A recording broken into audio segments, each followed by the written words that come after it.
Be ready. 5 seconds. Start. Mr. Speaker, sir, this is the seventh day, I believe, of this debate, and 70 persons have already spoken. I am the 71st in the long procession. I have been hesitating whether I should take up the time of this house in this marathon race. I might straight away say that I am not greatly interested where a particular state boundary is situated, and I find it very difficult to get passionate or excited about it.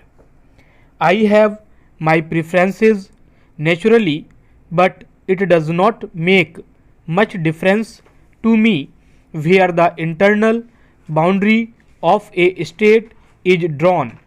Infinitely more important is what happens on either side of the boundary, what happens within the state, and what happens to people inside a particular state who may linguistically or in any other sense form a majority.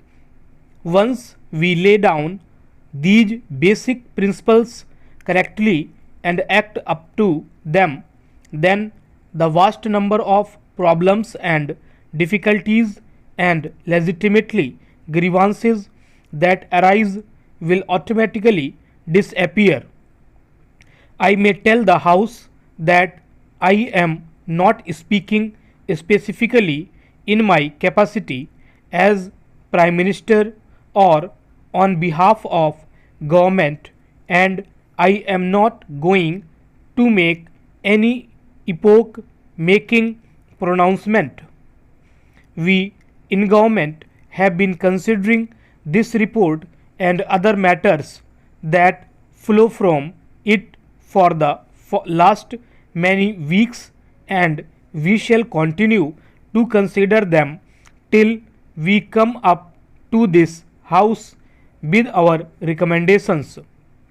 Therefore, it will not be proper for me or for any other member of government to speak in any tone of finality about this matter, but I may give expression to my own inclinations in regard to the recommendations of the report and the other suggestions that have been made.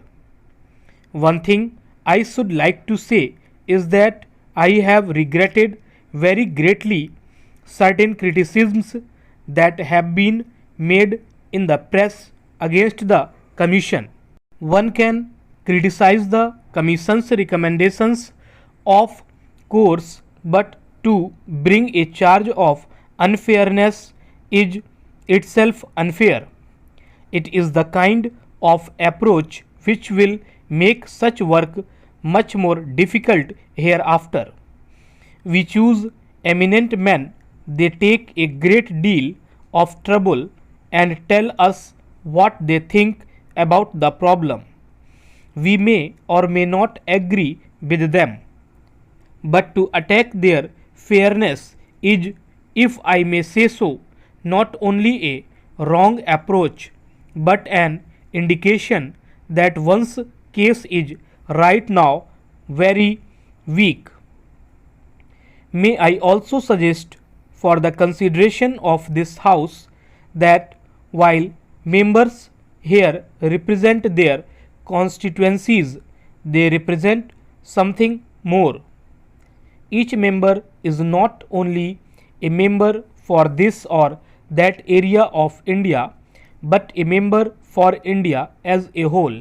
He represents India, and at no time can he afford to forget this basic fact that India is more than the little corner of India that he represents. This is more necessary when we have to face certain forces which may be called separatist. People's attention is being diverted to local poaching state and provincial problems, and they are forgetting the larger problems of India. It has been my good fortune and privilege to travel about India a great deal and often to go abroad. I have had that good fortune perhaps more than most members of this house. As a result, I am constantly compelled to think in larger terms, not only in a national terms but in international terms. I see the picture of India in that larger context. Perhaps my travel has helped me to see events in the true perspective. As I travel about India, I feel excited by its moving drama. There are, of course, many things I do not like, but it is inspiring to see India moving today as if by the dictates of some preordained fate and destiny towards its goal. I submit to the House that we can see this better if we go abroad and see this country from some distance. There are many people in the wide world who also are beginning to feel the drama and adventure of what is happening in this. They see how we have got over great problems and great difficulties. It is true that we have been greater problems ahead, but we are judged in the measure in which we have succeeded in the past. We may argue about the boundary of Bihar or Bengal or Orissa. We may regard the question as important, but the word important is a relative word. There may be things which are more important, and we must not lose ourselves in passionate excitement over the boundary of a state.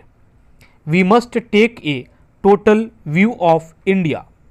We must, by constitution, convention, or otherwise, guarantee that a person, whether he lives on this side of the border of a state or the other, will have the fullest rights and opportunities of progress according to his own way.